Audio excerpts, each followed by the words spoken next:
අද ගමන නම් යන්න තියෙනවා. ඉතින් ඈත පේන කන්ද මුදුනට ගිහිල්ලා ඒකෙන් අනිත් පැත්තේ කන්දට යන්න තියෙන්නේ. ඉතින් මේ ගමන පටන් ගන්න ඉතාලියෙන්. ඉතාලියෙන් ඉඳලා ප්‍රංශයට යන්නේ. ඉතින් මට අද පර්චේස් ටනල් එක හරහා යන්න විදියක් නැහැ. ඒ නිසාම ඉතාලි ඔල්ක්ස් හරහා ප්‍රංශයට යනවා. ඉතින් මේ පාර ටිකක් පරණ පාරක්. හරියටම අපේ ලංකාවේ 18 වංගු වගේ තියෙන්නේ.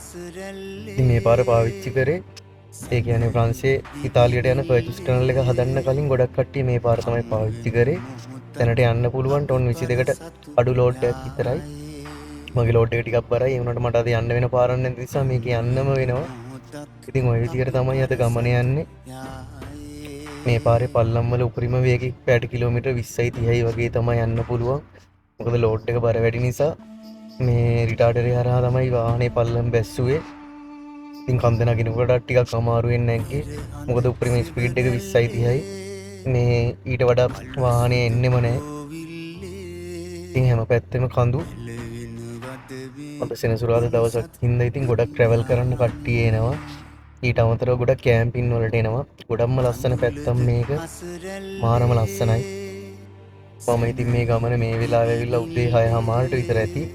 උදේ 6:00ට වුණාට මේ ටිකක් ලොකු ට්‍රැෆික් එකක් ඇතුණා. මොකද අද මේ ගොඩක් කට්ටිය කැම්පින් වලට එනවා. ඉතින් මේ පාරේ ට්‍රක් එකක් බොහොම කලාතුරකින් තමයි දකින්නම් වෙන්නේ. මට එකම එකයි හමු වුණේ මේ ට්‍රක් එකකට කියලා. ඒත් මගේ පැත්තට නෙවෙයි අනිත් පැත්තට යන එකක්.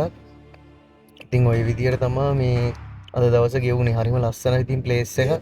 ගොඩක් කට්ටියට බලන්න පුළුවන් ඇවිල්ලා මේ බලන්න ගොඩක්ම දැන් තියෙනවා. ඉතින් ඕල්ක්ස් ඉඳලා මේ කඳු පන්ති ඔක්කොම ඉවර වෙන සාමාන්‍ය කිලෝමීටර 150ක් 200ක් අතර වගේ මේ සම්පූර්ණ දුරක් ගත වුණා. ඒ මොකද ඒ කිලෝමීටර 150 200 අතර හැම තැනම තිබ්බේ ටිකක් ලොකු කඳු පන්තියක්. සමහර තැන්වල නම් ටිකක් අමාරුයි ට්‍රක් එක ගන්න අර එහෙමේ. ඉතින් මේ අනිත් පැත්තෙන් ආපු කට්ටිය ගොඩක් සපෝට් එකක් දුන්නා මේ ට්‍රක් එක එනකම් මේ ඉඳලා. මේ පාර නම් ඉතින් නාන්න නම් මාරම ලස්සන තැන් ටිකක් තිබ්බා. වෙලාව මදි නිසා මම ඉතින් දිගටම ඉස්සරහට ආවා. ඔන්න ඔහමයි ඉතින් මේ අද දවස ගෙවුනේ. හරිම ලස්සන ගමනක්. මම ජීවිතේ පළවෙනි පාට මෙච්චර ලස්සන ගමනක් ආවේ. ඉතින් මේ කලින් ගියපු ගමන් වගේ නෙමෙයි. කඳුපන්තියක් ටිකක් ලොකුයි. මේ ටිකක් අමාරුයි යන්න. හරියටම ඉතින් ලංකාවේ පරණ 18 වංගු ටික මතක් වුණා. ඒ අසමානව තමයි වංගු ටික තිබ්බේ. හැබැයි වංගු 18 නම් වඩා වැඩි.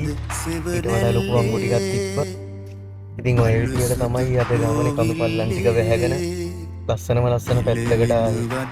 ඉතින් එහෙනම් අපි ස්පාඤ්ඤයෙන් හම්බෙමු. කඳුලද අසරැල්ලේ සැනහි දිවිනිල්ලේ හමුවෙමු මොහොතක් අපි පරසතු යායේ හමුවෙමු මොහොතක් අපි පරසතු යායේ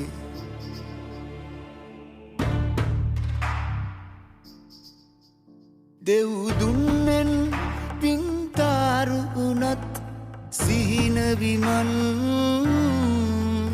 එක